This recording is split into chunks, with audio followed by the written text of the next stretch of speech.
mais da palavra de Deus e desfrutarmos da presença do nosso Pai querido também. Que você possa voltar amanhã também para aprendermos um pouco mais e desfrutarmos da ideia de Jesus ressurreto, tá?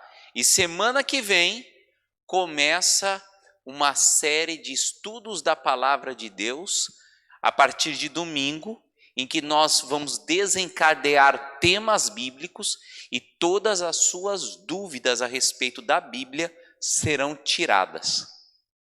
O que você entende de Bíblia? O que passaram para você sobre Bíblia?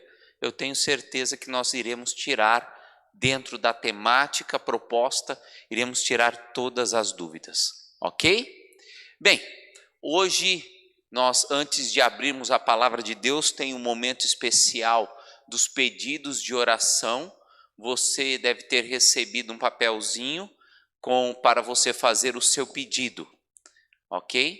E nesse momento, você pode trazer à frente o seu pedido. E hoje nós temos um motivo especial para orar. Hoje nós iremos orar pelo emprego.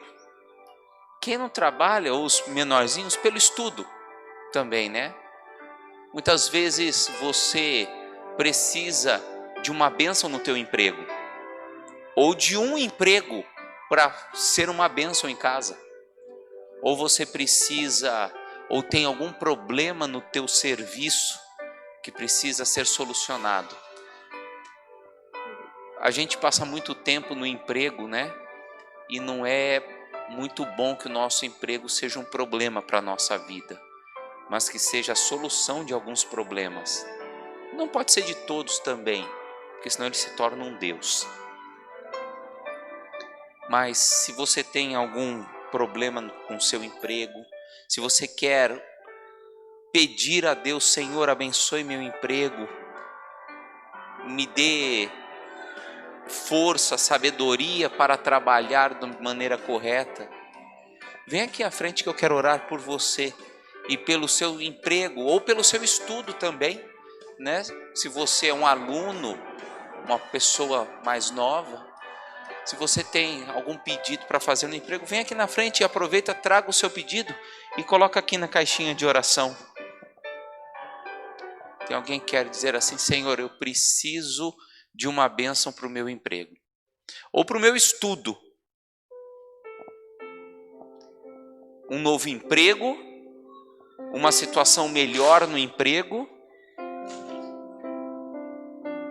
Pode vir ficar aqui à frente e nós iremos orar por você, porque no meio dessa crise que nós estamos vivendo, como está difícil, né? O emprego, as finanças e tudo mais.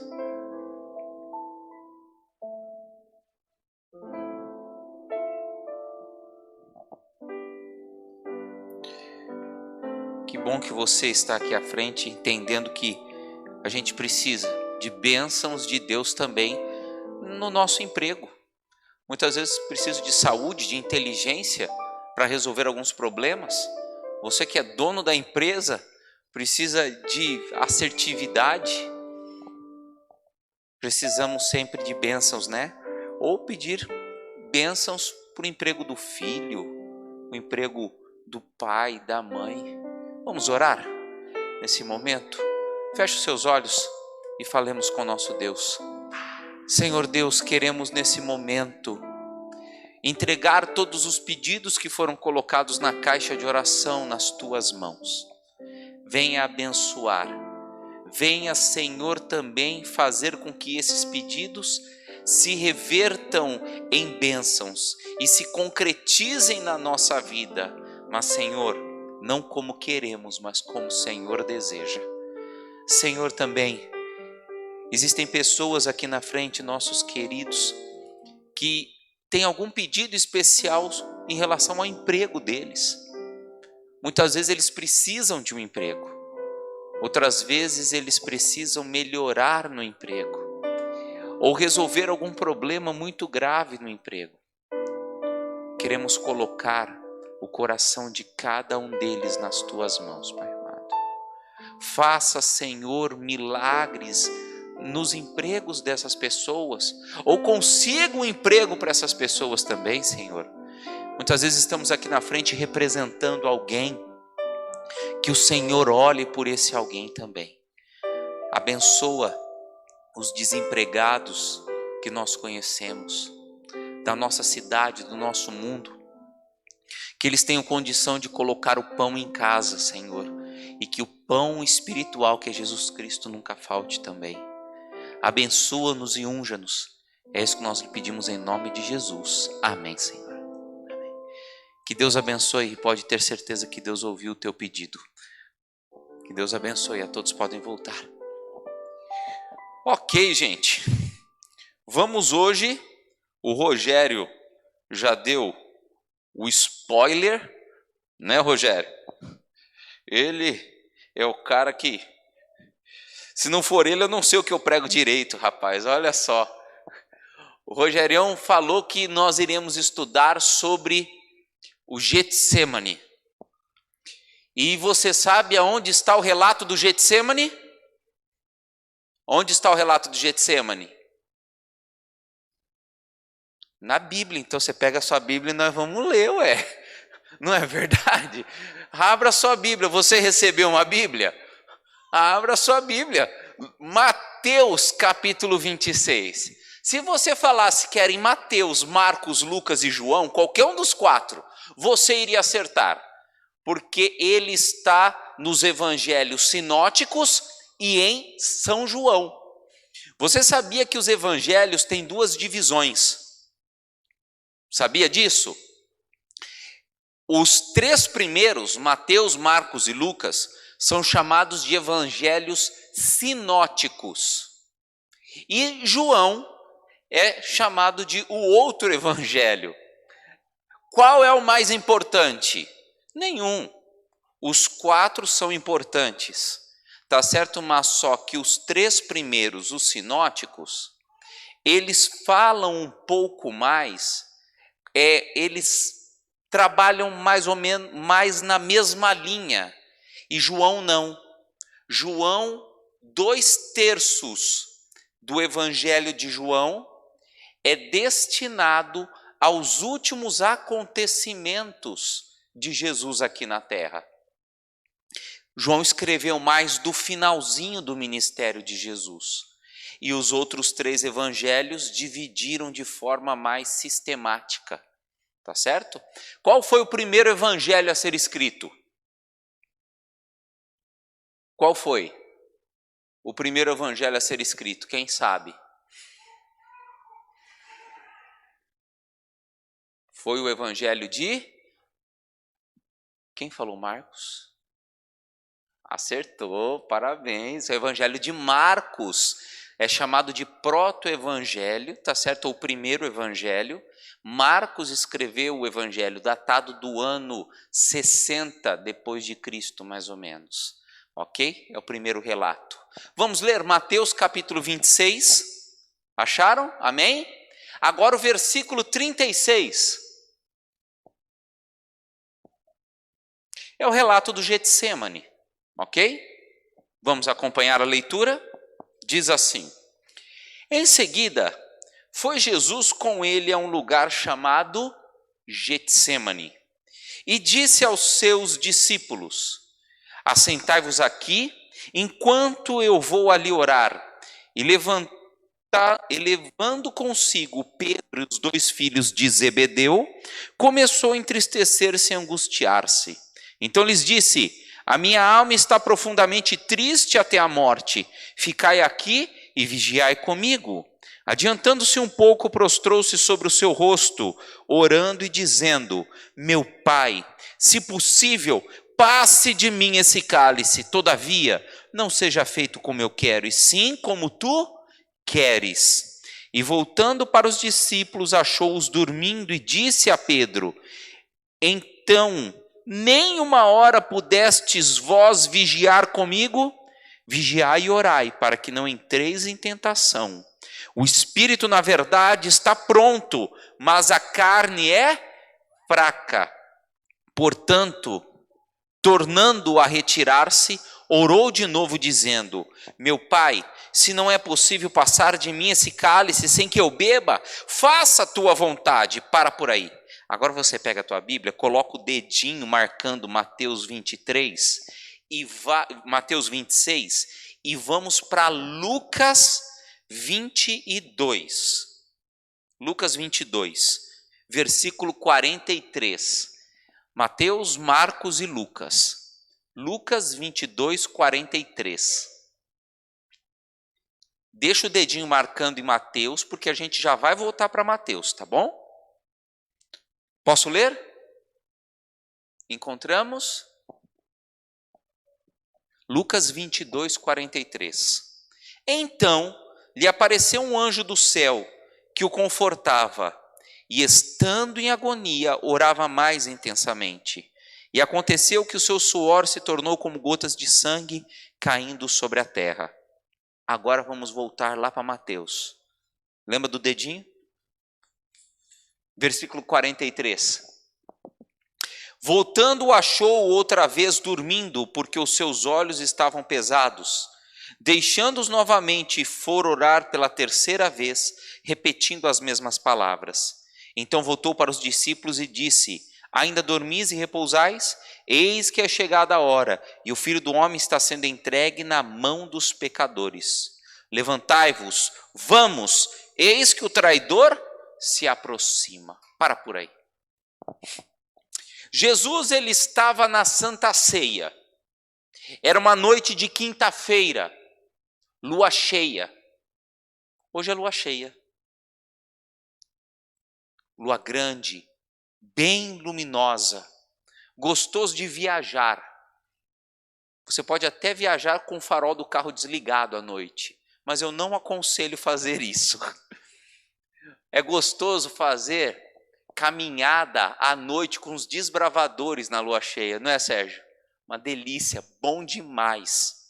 Sem lanterna, só com a luz da lua, vale mais a pena. Era lua cheia. Jesus estava no cenáculo com os discípulos fazendo a Santa Ceia.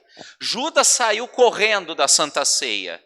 E depois de acabar a ceia, de acabar a Páscoa, Jesus ele vai, como de costume, em direção ao Monte das Oliveiras.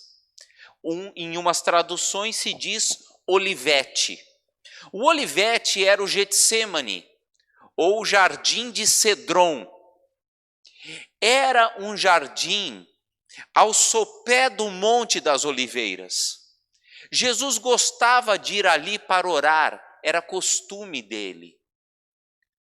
Lá existia um gramado, uma relva, alguns lugares propícios para orar, e era arborizado com oliveiras.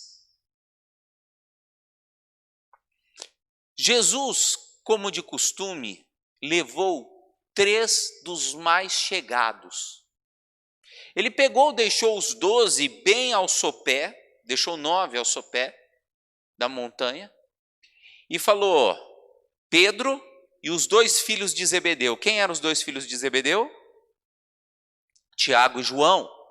Tiago, João e Pedro, vamos comigo. Andaram um pouquinho, chegaram no lugar de costume, e Jesus fala: fiquem aqui. Orem, intercedam por mim e por vocês. Orem para que não entrem em tentação, para que não pequem. Orem. E foi isso que aconteceu. Foi? Eles se ajoelharam e oraram fervorosamente. Foi isso? Eles caíram no sono imediatamente. Jesus, ele foi a uma certa distância dos discípulos orar sozinho. Um evangelho fala que Jesus foi a um tiro de pedra. Um tiro de pedra dá mais ou menos uns 20 metros. Ele se ajoelhou, e o Monte das Oliveiras tinha algo de costume, que ele tinha pedras um pouco grandes. que a pessoa podia se assentar, imaginando uma cadeira. Não sei se você já foi em alguns lugares que existe uma relva verde e muitas pedras. Não sei se você já viu, é um lugar bonito. E com pedras e pedregulhos grandes, você consegue fazer um banquinho, se assentar e assim por diante. Lá no estado que minha esposa é natural, lá em Rondônia, lá tem muito disso. É uma relva bem densa e brota-se pedras, mas não pedras grandes assim. Pedras grandes de 3, 4 metros de altura, lisas, sem grama nenhuma. Muito bonito. Jesus, ele pegou, usou uma pedra como apoio e começou a orar. Jesus, ao entrar no Getsemane, antes de entrar no Getsemane, indo caminhar, como de costume, diz a Bíblia, ele já estava com um semblante diferente. O seu rosto estava caído. Eu creio que um ou outro discípulo poderia ter cutucado um ou outro e falar assim: o que aconteceu com o mestre? Quando nós vamos para o Getsemane, quando nós vamos para o Monte das Oliveiras orar, Jesus é sempre contente, alegre, feliz. E Jesus era um homem contente, feliz? Ou você acha que Jesus era um homem carrancudo, sisudo? Ah, meu Jesus não era assim, não. Meu Jesus sempre tinha um sorriso no rosto, porque até as crianças queriam estar perto dele. Jesus, então, estava preocupado, com um semblante pesado. E ao entrar no Getsemane, Jesus, a Bíblia diz que o semblante dele pesou mais, porque ele sabia que ele iria travar uma guerra nesse momento. Lá no Getsemane, Jesus, ele foi lutar a luta que você e eu diariamente deveríamos travar, a luta contra o mal. Jesus se ajoelha e passa um tempo orando. A gente não sabe quanto tempo ele orou, mas nós podemos ter a certeza que ele orou por você. Ele orou por cada um de nós.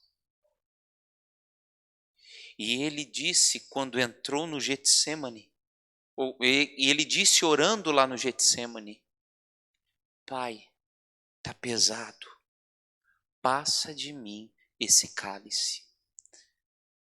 Uma escritora adventista chamada Ellen White, no livro Desejado de Todas as Nações, diz que lá no Monte das Oliveiras, Jesus não conseguia sentir a presença do Pai.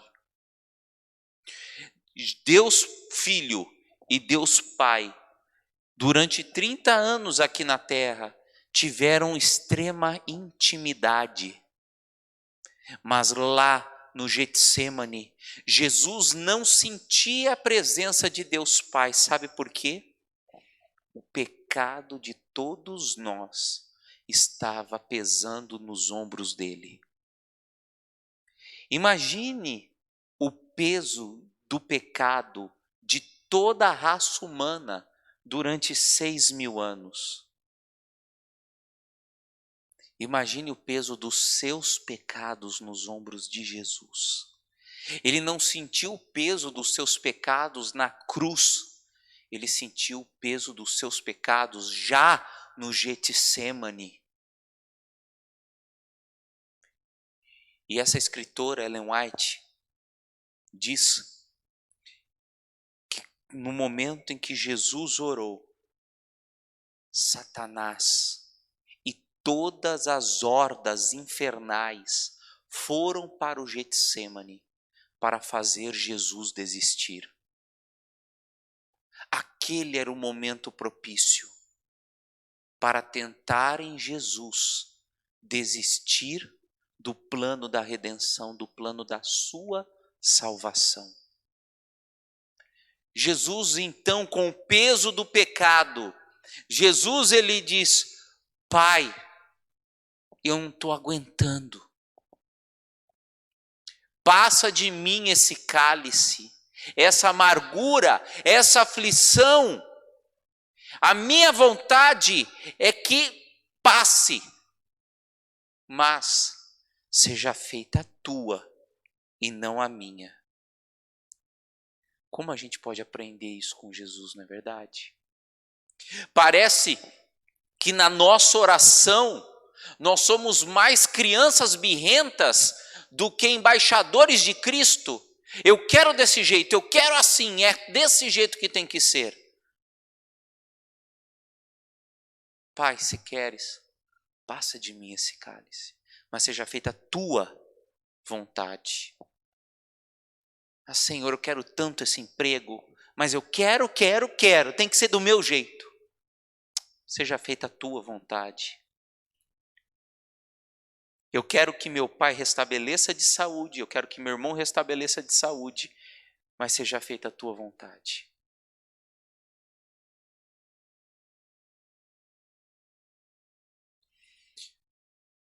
Uma das orações mais difíceis que eu fiz foi depois de ler esse texto.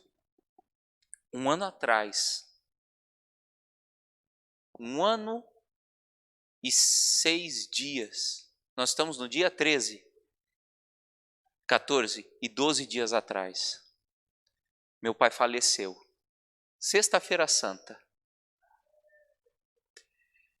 Uma segunda-feira antes, chamaram eu, minha mãe e meu irmão no hospital, 6:30 da tarde. Assustamos, fomos no hospital. E ao chegar no hospital, a médica veio nos receber e falou assim: olha, seu esposo, seu pai, deu uma parada cardiorrespiratória. Reanimamos ele, mas demorou um pouquinho. A gente não sabia aquele momento, mas meu pai tinha ficado 28 minutos parado. A gente não sabia. Aí saímos consternados. E aí ficamos eu, minha mãe e meu irmão na frente do hospital. E lá no hospital, um olhando para a cara do outro sem falar nada. Ficamos um tempo, não lembro quanto tempo foi. Minha mãe começou a ficar com o olho lacrimejando, meu irmão vermelho, sem saber o que fazer. E eu tinha acabado de ler esse texto uns 2, 3 dias atrás. E eu falei assim: olha, eu acho que agora é a hora da gente orar. Orar para Deus fazer a vontade dele. A nossa é a cura. Mas eu não quero a minha vontade, eu quero a vontade de Deus na vida do meu pai. E lá na frente do hospital da Santa Casa, a gente deu as mãos no meio da rua. E eu fiz a oração mais difícil da minha vida, que foi o seguinte: Deus, eu coloco meu pai nas tuas mãos. Eu não vou pedir a minha vontade. Eu, minha mãe e meu irmão, chorando, falamos: Deus, faça só a tua. A gente não quer a nossa. E a gente sabia que poderia ser a morte. 5 dias depois, Deus responde a minha oração. 6 horas da tarde, na sexta-feira, eu estava lavando o último copo para o pôr do sol, na pia de casa, e minha esposa chega com o olho cheio de lágrima falando: teu pai morreu. Doeu muito. Como doeu, até hoje dói. Mas era para ter doído mais. O que confortou eu naquele momento foi aquela oração, porque eu tenho certeza que Deus fez o melhor. Era isso que Jesus estava falando para você e para mim, quando diz que nós devemos fazer a vontade do Pai e não a nossa. É essa oração que Jesus queria. Jesus ele vai para os discípulos e vê os discípulos dormindo. Acorda eles e fala: ora, a coisa está difícil, ore. Volta e ora mais. E ora a segunda vez: Pai, faça a tua vontade e não a minha. A minha vontade é que passe esse cálice, mas faça a tua, por favor. Aí ele levanta da oração e vai, e os discípulos dormindo. No livro Desejado de Todas as Nações, novamente, Ellen White fala o seguinte, que nesse momento ele teve mais a certeza de que ele precisava passar pelo Calvário e pelo Getsêmani. Porque nós, seus discípulos, não aguentaríamos passar o que Cristo passou. Jesus ele volta e ele continua orando. E na oração dele, a aflição era tanta, os pecados seu e meu estavam pesando nos ombros de Jesus. E Ellen White fala que todas as hordas infernais estavam lá. Não existia no mundo um demônio perambulando por aí. O inferno inteiro estava lá no Getsêmani para fazer Jesus desistir da cruz. O peso foi tanto que Jesus suou gotas de sangue. Isso daí pode acontecer. Chama hematidrose. É um fenômeno raríssimo de acontecer. É quando os vasos capilares das nossas veias estouram de tanta angústia, de tanta pressão, e se misturam com o suor. Jesus estava aflito demais, estava angustiado demais, mas ele não desistiu.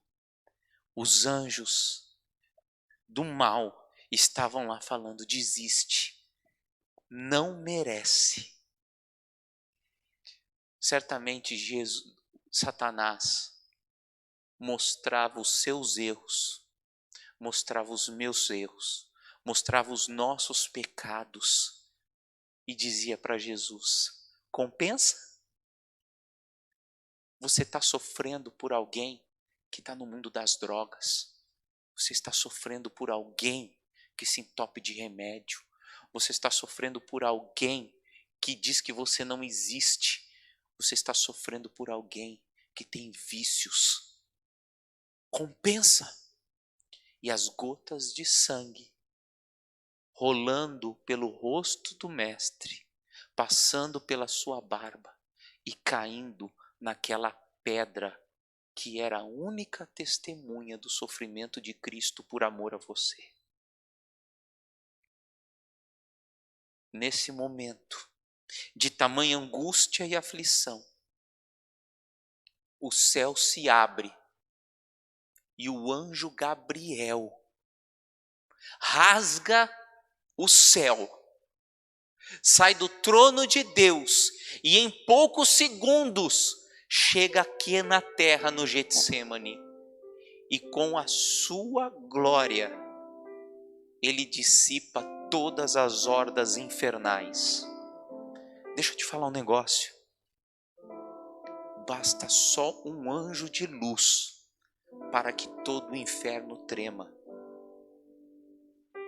Não precisa de mais do que um anjo para Satanás sumir. O anjo Gabriel vem, pega Jesus no colo e ajuda Jesus a tomar o cálice de amargura. Sabe como ele ajuda a tomar o cálice de amargura? Eu imagino, meu pensamento. O anjo Gabriel coloca um telão na frente de Jesus.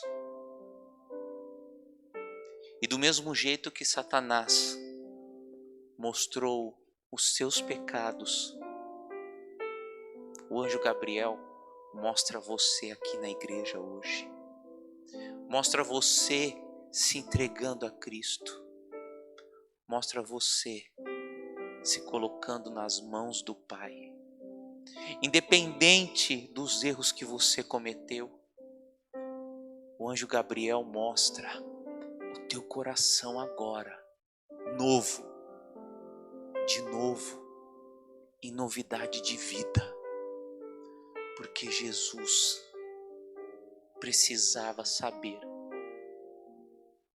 que na tua vida valeria a pena o sofrimento. O anjo Gabriel mostrou você nesse momento, com o coração aberto para a palavra e dizendo: Senhor, obrigado. Foi por você que Jesus aguentou a dor do Getsemane. Foi por você que Jesus extraiu forças da onde não tinha, porque ele precisava daqui uns dias te abraçar no céu.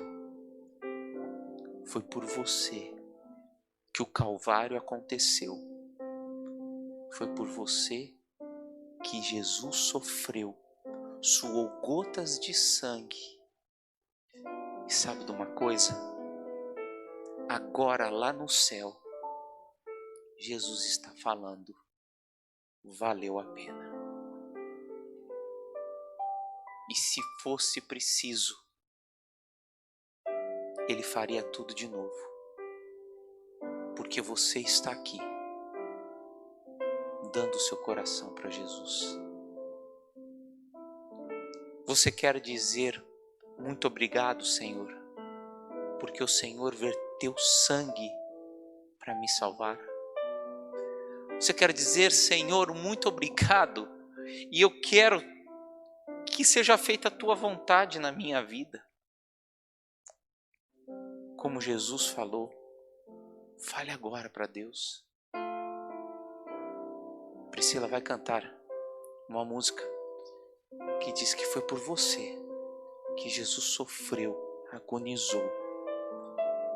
Foi por você que Jesus se entregou por completo. O que você está esperando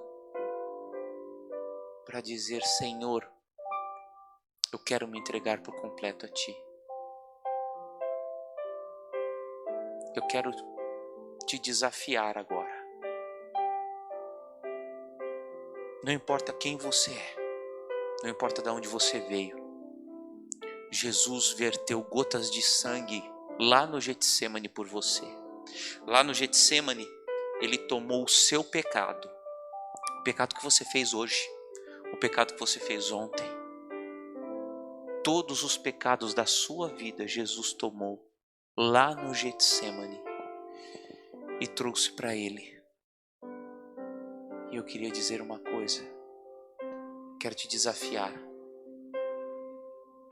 Não a verter gotas de sangue por Jesus, mas agora se levantar para dizer: Senhor, de agora em diante, eu quero fazer uma oração.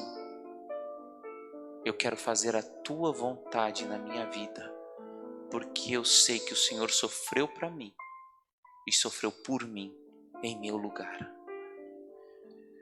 Você aceita esse desafio? É só para os corajosos, porque tem que ter muita coragem para dizer: Senhor, faça a Tua vontade e não a minha. Eu senti isso na pele, porque pode vir uma coisa ruim que vai fazer você chorar muito. Mas sabe de uma coisa? O choro vem com esperança. Se você coloca a sua vida por inteiro nas mãos de Jesus. É um desafio. Você deseja dizer: Senhor, de hoje em diante, faça a tua vontade na minha vida. E só isso. Enquanto a Priscila canta, se você quer aceitar esse desafio, se levante, se coloque em pé para dizer: Senhor, eu aceito que só a tua vontade seja feita no meu viver. Eu estarei orando por você nesse momento.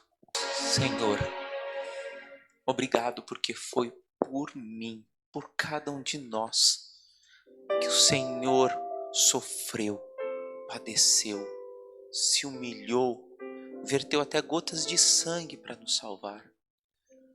Obrigado, Senhor, porque hoje, na tua igreja, teus filhos se levantaram para dizer: Senhor, de hoje em diante eu escolho que a tua vontade, somente a tua vontade seja feita na nossa vida. Por isso, Senhor, nos dê o poder do Espírito Santo para que a tua vontade se realize. Unja-nos a cada momento e usa-nos, Pai amado. Amanhã é sexta-feira santa, onde lembramos da tua morte, onde lembramos do teu sacrifício. Que nós possamos celebrar essa sexta-feira santa aqui na tua casa de oração. Por isso, Senhor, nos traga aqui amanhã à noite para aprendermos mais do teu amor por nós, porque o amor verdadeiro vive e vive para todo sempre. Nos abençoe, unja-nos, nos leve para os nossos lares e que os nossos lares sejam um pedacinho do céu. É isso que nós pedimos em nome de Jesus. Amém, Senhor.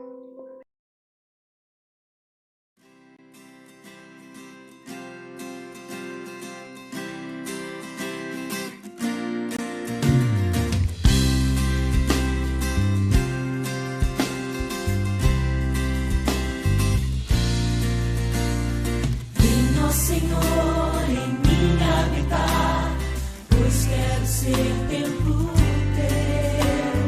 Quando eu sair deste lugar, que Jesus permaneça